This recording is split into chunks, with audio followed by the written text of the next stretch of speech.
capítulo 2 de la obra que pasó en el Vaticano II, titulado El largo siglo XIX, empezamos mirando algunos beneficios a la Iglesia y a la población católica que ocurrieron, que pasaron en este siglo XIX. Por ejemplo, fue un periodo de surgimiento de escuelas confesionales y también de pensadores a nivel de educación y catequesis. De igual manera, un número sin precedentes de misioneros yendo a Asia y África a nivel de misión, y también un aumento de vocaciones a nivel sacerdotal y también de vida religiosa. En contrapartida, algunas limitaciones en este periodo del siglo XIX es, por ejemplo, la crisis política en los estados pontificios, líderes eclesiásticos, el Santo Padre en la defensiva. En Italia, por ejemplo, se habla de la unificación o el risorgimento, la eliminación de unidades políticas más pequeñas, como las de los estados pontificios, Roma como la capital de la nueva nación, la ocupación de los estados pontificios, luego de Roma, por el risorgimento, 1860 a 1870, el tema también de la cuestión romana, hasta 1929, Vaticano como un estado soberano y la renuncia del Papa a sus reclamaciones sobre Roma. En ese sentido, se pasaron las limitaciones en contrapartida a los beneficios que mirábamos anteriormente. Con eso se instaura la modernidad como un cambio histórico, una mirada obsesiva hacia el futuro, una nueva era de la libertad, de la igualdad, de la fraternidad, la libertad de expresión y de prensa, la razón como Dios, las constituciones en las monarquías como limitaciones del poder. En medio a este contexto de cambio histórico, tenemos también el liberalismo, que sirve como una etiqueta para los errores del mundo moderno, una etiqueta puesta ahí por la Iglesia, de cierta forma. O también es visto como una representación de la subversión moral y social por la decadencia y degeneración. Esa es la mirada de la Iglesia hacia el tema del liberalismo. Y una respuesta al liberalismo por parte de la Iglesia, empezando ya por los papas, que se convierten en maestros. Empiezan a hacer muchas cartas encíclicas, lo que antes no se hacía tanto. La primera, el punto de partida de estas cartas encíclicas que van a surgir con más constancia, en mayor número, es la Un Primum de Benedictus XIV, en 1740. Trata-se no solo más de condenar o oponerse al liberalismo como tal, a la decadencia en que se crea pasar por cuenta del liberalismo, pero más bien ofrecer y desarrollar alternativas alcanzando los extractos académicos. Se concentra la atención en el Papa, bajo el carácter de docente, más que de juez. Responder responsablemente a los diversos asuntos emergentes, más que sentenciar desde el puesto de última instancia a ser recogido. O sea, el Santo Padre y los papas en general en este periodo, por ejemplo, con esta Exsurge Domini de León X de 1520 acerca de Lutero, no solamente condenar, pero proponer caminos, alternativas. O sea, el Santo Padre y la Iglesia ya no es más una instancia a ser recogida como un juez que va a decidir solamente, pero un espacio que también va a ofrecer caminos, alternativas. El Papa, bajo una amplia mirada, paulatinamente se engendra el ultramontanismo, el Papa por encima de todo. Eso que va también a generar con esa centralidad de los papas, el papa como docente, como maestro y así por adelante. Y entonces destacamos las figuras de Gregorio XIV y Pío IX. Los estados pontificios, al borde de un colapso total, reciben ayuda de Austria y Francia, tropas para hacer frente a los rebeldes y mantener el orden público. Hay ahí entonces un contexto de demostración y utilización de fuerzas a fin de reprimir por parte del Papa y censura por parte de la prensa. Con la encíclica Mirarios hay una condenación de la libertad de conciencia, un aseguramiento de la unión entre Iglesia y Estado, no más estridente que la encíclica de su sucesor, Pío IX. Syllabus Errorum de 1864, que condenaba 80 errores como la oposición al catolicismo como religión del Estado, la oposición a la prohibición a las demás religiones, la posición favorable al ejercicio de la religión de los inmigrantes no católicos, una posición favorable a la libertad de expresión, la idea de que el Papa puede y debe reconciliarse y transigir con el progreso, con el liberalismo y con la civilización moderna. Estos son algunos de los errores que esta encíclica Syllabus Errorum de 1864 va a condenar. Surge en el escenario León XIII, de 1878 a 1903. Menos intransigente que Pío IX, continuó con la política de su predecesor, prohibiendo a los católicos italianos que se comprometiesen en cualquier iniciativa que pudiera sugerir una cierta legitimación del nuevo Estado, incluidos el desempeño de cargos públicos y la votación en las elecciones.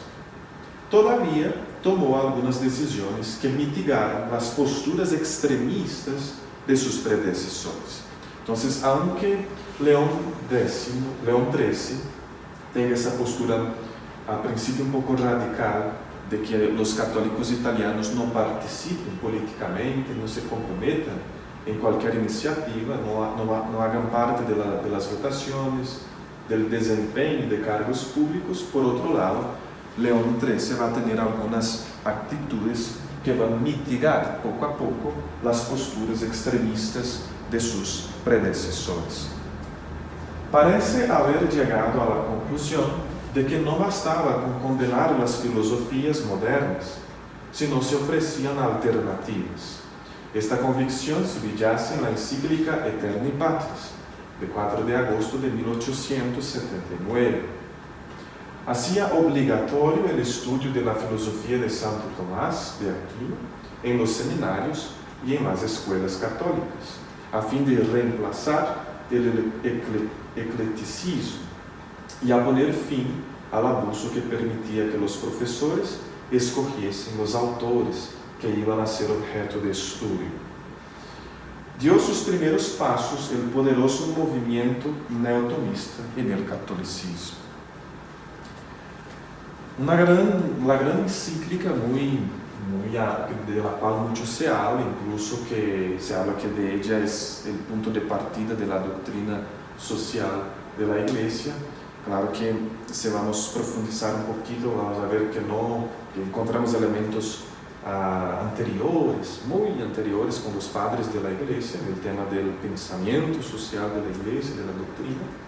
Tenemos la Renovada del 15 de mayo de 1891, que destaca, por ejemplo, elementos como estos: la propiedad privada como un derecho natural, el salario justo y adecuadas condiciones de trabajo, la organización por parte de los propios trabajadores para conseguir sus objetivos. Ese es un elemento muy novedoso en este momento de 1891. El orden social como fruto de movimientos surgidos desde las bases, y no solamente desde las instancias superiores, desde las autoridades, pero el orden social también a partir de las bases, de los intereses de los trabajadores. La serenidad en la oposición o negación al comunismo, al socialismo, o sea, va a haber un discurso en contra del comunismo, en contra del socialismo, pero ya no más con términos tan duros. Va a haber una cierta serenidad en esta oposición de la Iglesia a los regímenes totalitarios. Un abordaje de ámbitos no estrictamente del campo de la fe y de la moralidad personal, o sea, va más allá de la fe, de la moral. Vamos a entrar aquí con la renovación en el tema de la política. Precedente, o sea, va a haber un precedente para futuras intervenciones papales sobre la cuestión social. Pío X, una gran figura en este periodo de 1903 a 1914. Algunos de sus hechos, el VM Internos de 1906, donde hace una insistencia en la jerarquía, en la distinción de los roles entre pastores y rebaños. El Código de Derecho Canónico de 1917, una reunión de los decretos y reglamentos de la Iglesia, hasta entonces vigentes. La consecuencia imprevista, la intensificación del enfoque judicial en el tema del Código de Derecho Canónico, o sea, surgen temas que de hecho la Iglesia necesita desarrollar más elementos para tratar. Pascendi Domini Tigredis, los falsos principios del modernismo, o sea, una síntesis de las herejías. El rechazo de la razón metafísica y el rechazo de lo sobrenatural, sobre todo en esta síntesis de las herejías. Y hablando de herejías, en contra a las herejías, Pío X va a insistir también en la filosofía tomista como tal, como base del edificio teológico. Las excomuniones, despido o cese de cargos docentes, las prohibiciones de libros considerados perniciosos, la prohibición a la participación en reuniones públicas, el nombramiento de un consejo de vigilancia en las diócesis, el informe escrito a partir de este consejo bajo juramento a cada 3 años, y el juramento antimodernista de los profesores de filosofía y teología hasta 1967. Profesores como Alberto Munder, Alberto Paro, por ejemplo, ya hablaron con nosotros sobre este juramento también antimodernista que llegaron a hacer en meados de estos años de 1960 adelante.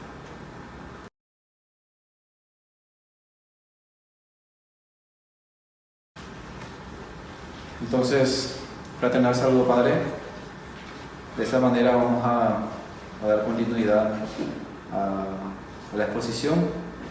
A mí me corresponde la tercera parte del libro Vaticano II, ¿qué ha pasado en el Vaticano II? El título que me corresponde el tercer capítulo es la parte donde se abre el concilio.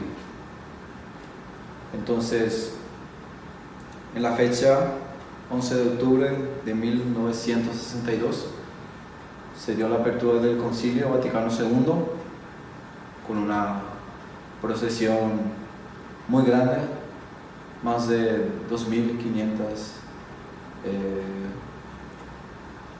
preconciliares participaron en esa procesión, también que fieles de todas partes del mundo participaron en esa apertura del Concilio Vaticano II.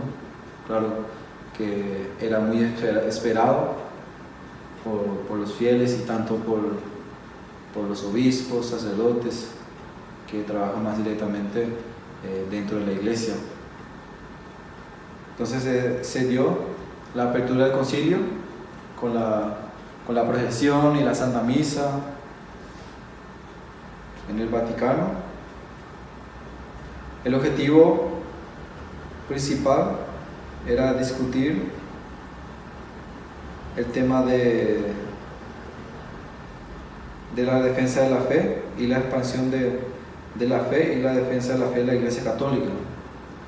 Entonces, el motivo del concilio, también ver los problemas que tiene dentro de la Iglesia para ver corregir, y también analizar una visión futura de la Iglesia, más bien para salir y poder superar los retos, los problemas, y ver también cómo hacer algunos cambios específicos dentro de la Iglesia, ya sea en la liturgia, de cómo practicar la liturgia, de cómo la participación de los fieles, cómo se celebra la Santa Misa, ante también una problemática social, para ver cómo la Iglesia va a enfrentar a esos desafíos. Entonces, se trató de estos temas bien específicos, y otros que fueron corregidos en el Vaticano II. Entonces, como ya dije al principio, el objetivo del concilio era defender y promover la doctrina de la Iglesia Católica. El Papa expresó claramente en su homilía que la Santa Madre Iglesia se regocija. O sea, el concilio era un momento muy esperado, pero ya pasó mucho tiempo que no se hizo un concilio, entonces era un momento muy esperado. Entonces el Papa inició expresando: la Santa Madre Iglesia se regocija por ese momento de asamblea, para que se pueda dialogar. El Papa y el concilio se distancian personalmente de un enfoque fustigador y esperanza de que el concilio le dé fuerza a la Iglesia para mirar hacia el futuro sin miedo. Y el Papa rechaza las voces de quienes en los tiempos modernos pueden ver otra cosa que prevaricación y ruina, y de quienes dicen y repiten que nuestro tiempo en comparación con otros anteriores han empeorado. La Iglesia es consciente de los problemas, pero se alegra del descubrimiento y el progreso que trae la ciencia a la humanidad. Ahora la gente se preocupa más de los problemas políticos, económicos, hasta el punto de olvidarse de la parte espiritual. Entonces, ahí también el Papa dio una valoración de lo que es la ciencia, el desarrollo, el progreso también, que es también muy importante y no podemos dejar atrás o descartarlo. Entonces ahí también el Papa iba introduciendo lo que iba a hablar sobre el problema social de la Iglesia. También tiene que meterse más a lo que es la Iglesia, el problema, un problema social. ¿Cómo la Iglesia Católica debe abordar lo que está bien y lo que está mal en esta sociedad actual? Debería de hacerlo de una manera positiva, dice el Papa, recurriendo a las medicinas y a la misericordia, ¿no? O sea, confiando en la medicina de una sociedad muchas veces que no tiene acceso a la medicina, a la educación, y también la misericordia, ¿no? Porque como dentro de la sociedad muchas veces hay muchos juicios en vez de misericordia, condenación, preconceptos, rechazos. Entonces, ante esa realidad, el Papa pidió que se tenga misericordia. Después, el tema más específico que se trató en el Concilio Vaticano II, el primero fue el acercamiento y diálogo con otras religiones. En ese encuentro se defendió la libertad de las personas a pensar como quieran, por lo que se promulgó un decreto sobre el derecho de las personas a la libertad religiosa y de conciencia.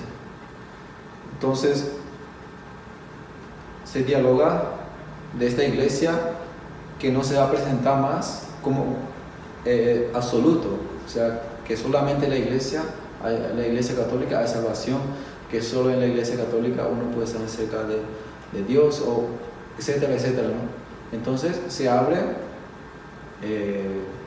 una libertad para las personas poder expresar su fe, su creencia, su cultura, dentro de la sociedad y también dentro de la iglesia, ¿no? Después el otro punto es la intención de aumentar la presencia de la iglesia en los medios de comunicación. En ese tiempo claramente, bueno, por eso también al inicio el Papa antes tocó un punto sobre valorando lo que es la ciencia, el progreso, los medios de comunicación. Entonces iba a tratar específicamente de eso, ¿no? Para que la iglesia también pueda tener presencia en los medios de comunicación como una manera de evangelizar también. Esto con la intención de anunciar el evangelio al mundo moderno y reforzar el papel de los laicos en la iglesia, ¿no? Entonces, una iglesia que se muestra presente en todo lugar, ¿no? Y es solamente motivo para evangelizar. Después el otro punto es cambio en la forma de practicar la liturgia y el culto. Esta variante fue muy importante ya que antiguamente el sacerdote celebraba la Eucaristía de espalda a los fieles. Las oraciones y la lectura se hacían en latín, aunque la predicación fuera en el idioma de cada lugar. Entonces este cambio también produjo un gran impacto dentro de la iglesia, ya que muchos sacerdotes dejaron la iglesia católica, ¿no? En protesta lo que trajo el Concilio Vaticano II. O sea, quería mantener esa tradición antigua de rezar la misa en latín, de espalda al pueblo y así. Entonces, muchos sacerdotes, inclusive obispos, abandonaron la iglesia católica en forma de protesta a este concilio que estaba actualizando la iglesia, ¿no? Después, el otro punto también, que es el Novus Ordo, a partir de ese concilio también se introdujo el llamado Novus Ordo, en que el sacerdote celebra la misa de cara al público y en la lengua propia del lugar donde se celebra la misa. Entonces ya no más en latín, ya no más misa de espalda al pueblo, sino más bien una misa donde el pueblo se sienta partícipe en la misa, más bien como un banquete donde el pueblo participa con el sacerdote. O sea, es más bien una presencia más fraterna, una presencia más fraterna, más acogedora, más sentido de comunidad. Entonces fue eso también lo que el Vaticano II trajo. Y el último es lo que es la atención a la problemática social, con una especial solicitud por los reclamos de la clase obrera y defensa de los más débiles. Entonces esta parte también es muy importante porque ahora mismo se está desarrollando lo que es más bien esa parte del desafío social, donde la iglesia se muestra presente y trata de responder a cada problema que surge dentro de la sociedad. Claro que ni todo se puede solucionar, sino más bien marcar la presencia como iglesia y siempre con el objetivo de evangelizar y de ver solucionar los problemas, ¿no? Como iglesia, pacíficamente. Entonces ya algunos puntos, algunas partes ya se superaron, como por ejemplo lo que es la parte litúrgica, las misas, la celebración de la Santa Misa, que cambió radicalmente. Entonces ya se superaron esa parte y ahora yo diría que el desafío es más bien la realización de esa parte social donde la iglesia claramente está presente en todo lugar, pero muchas veces en forma de responder es un grande desafío. Se habla de teología de la liberación ahora en nuestro tiempo, y demás, que es el más nuevo, ¿no? Y de a poco así el Concilio Vaticano II se va desarrollando, se va progresando. Entonces, sería eso en parte.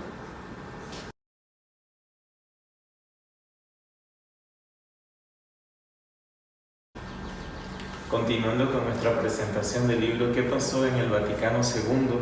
Hay un hecho muy importante que sucede en este siglo XIX, y es la visita del Papa Pablo VI a Jerusalén, que se da del 4 al 6 de enero de 1964. Esta visita es un hecho importante, un hecho histórico, ya que desde el siglo XV ni un papa había vuelto a visitar la ciudad santa de Jerusalén. Pero hay un hecho o un matiz muy importante que tiene esta visita, es el encuentro con los patriarcas ortodoxos y armenios. Pero con estos encuentros que el Papa vive con los patriarcas, vamos a hablar específicamente de un patriarca, Atenágoras, patriarca de Constantinopla. Esto es un hecho que va a marcar, que va a causar una sensación muy grande en el mundo. El encuentro de estos líderes cristianos llamará la atención con la declaración mutua del perdón que se va a firmar a finales del concilio. Eso será alrededor de un año o casi 2 años más tarde. Sin embargo, en Roma quedan muchas cosas por hacer con relación al concilio, y una de ellas era que Pablo VI quería que la tercera parte del concilio culminase pronto. Pero esto no sucedió, ya que los obispos no querían discutir de las cuestiones importantes a toda prisa. También nos vamos a encontrar con otro hecho, que es la misa celebrada por Pablo VI y concelebrada por primera vez desde que se da el Concilio Vaticano II y se modifican estas normas de las celebraciones. Por primera vez Pablo VI va a celebrar con 24 obispos, 19 de ellos de países diferentes. Este era un hecho que no se daba, sino que solamente se concelebraba cuando había ordenaciones sacerdotales o misas de alguna otra solemnidad, como la de Pascua o la de Navidad. Sin embargo, este hecho va a marcar una importancia muy, muy grande en este camino y en este descubrir de lo que sucedía en el Concilio Vaticano II. Después de la misa, Pablo VI, después de esta misa concelebrada con estos obispos, Pablo VI va a pronunciarse en un discurso sobre la Iglesia y sobre lo que es la Sacrosantum Concilium, donde reconoce las funciones y desempeño de los obispos en el gobierno de la Iglesia, pero va a insistir en la preeminencia del Papa. Dado este contexto, en la forma que se habla, es comprensible lo que el Papa Pablo VI nos está diciendo. Sin embargo, esto es algo que no va a pasar inadvertido, tanto para los obispos, para la Iglesia, como para los feligreses en estado general. Al día siguiente de este discurso, el cardenal Pericle Felici, él también le tocará hacer o dar la bienvenida a los padres conciliares. Les recordará que están tratando una cuestión muy importante, la Maximi Momenti. A esa bienvenida le sumó un poco de humor el cardenal Felici, diciéndoles que la cafetería del aula conciliar no estaría disponible hasta las 11 horas o 11 de la mañana. Antes de esa hora, pues, será inútil llamar porque no recibirán atención. Esto lo hacía dándole la importancia de que estaban discutiendo documentos muy importantes, y se dice pues, que muchas veces salían los cardenales por un cafecito, pero el cardenal Pacelli intenta darle ese toque de seriedad. Sin embargo, a pesar de eso, lo hace justamente desde una pequeña broma. La votación se va a realizar muy positivamente sobre la colegialidad y la ordenación episcopal en Lumen Gentium. Esta será una de las constituciones del Concilio Vaticano, ¿no? La Sacrosantum Concilium. Y continuando con lo que pasó en el Vaticano II, otro de los puntos que es muy importante es la libertad religiosa y los judíos. Esta libertad religiosa finalmente la llegará una declaración que será muy controvertida el 23 de septiembre de 1964. Para la Iglesia Católica, este documento se oponía a las prácticas que se habían cristalizado ya en el siglo XIX como relación al Estado laico, que surge tras la Ilustración y la Revolución Francesa, que en realidad se remontaba al momento de la formación de los estados confesionales en la Europa católica y protestante. Con el Acuerdo de Paz de Habsburgo de 1555, recordemos que en ese Acuerdo de Habsburgo se habla de la cuius regius eius religio, según sea la ley del rey, así será la religión. Los avances en el orden del día continuarán con el 30 de septiembre de 1964, donde el esquema retomado y justamente revisado por la comisión que ya había sido nombrada 2 años antes por el Papa Juan XXIII. Luego Pablo VI y el cardenal Felici y la mayoría de los padres conciliares harán presión para que el concilio concluyese al final de esta etapa.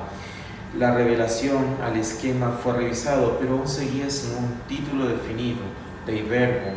Seguía el perfil del documento original, aunque en los capítulos 1 y 2 eran diferentes.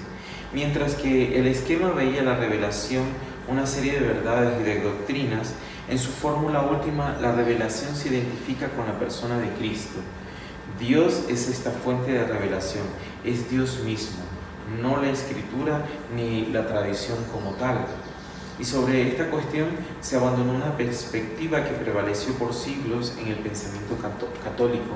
Incluso algunos terminaron consagrados en manuales teológicos y que estaban en vigor justamente hasta los momentos del Concilio Vaticano II.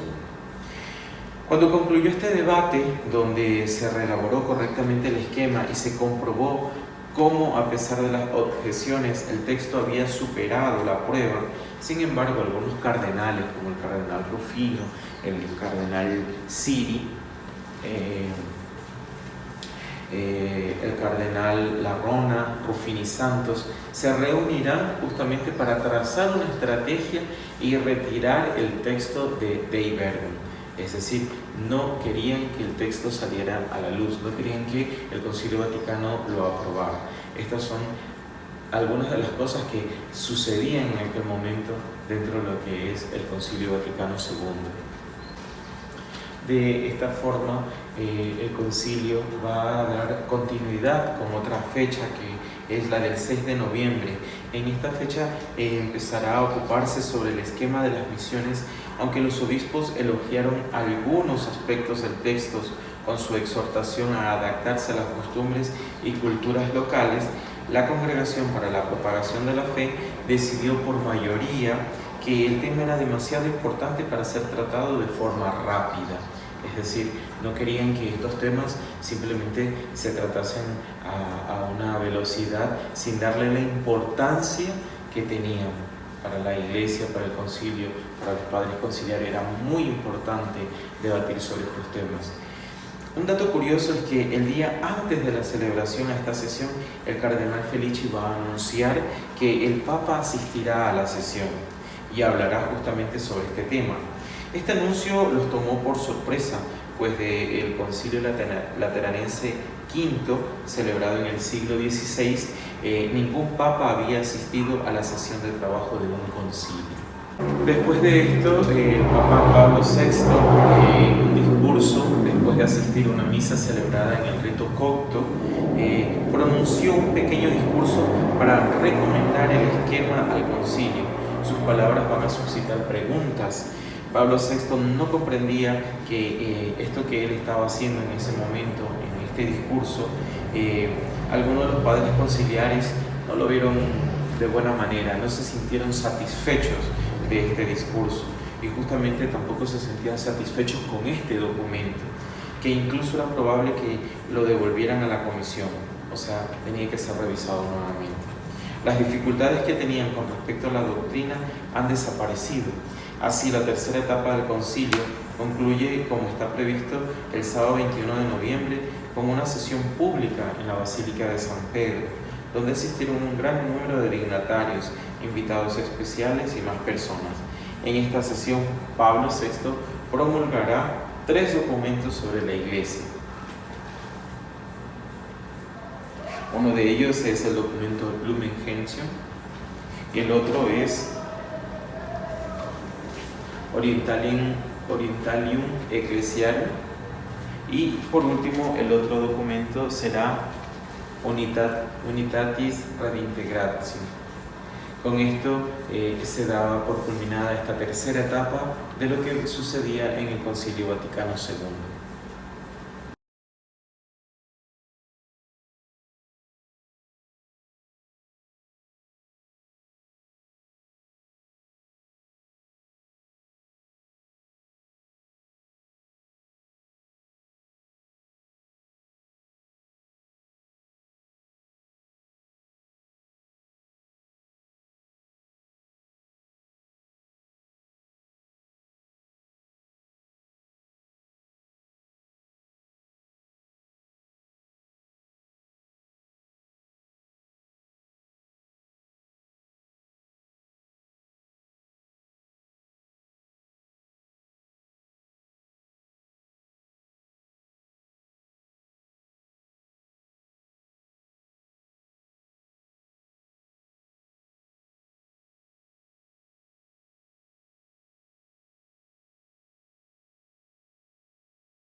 De mucha entrega, luchando siempre por la libertad, en donde sufre el pueblo.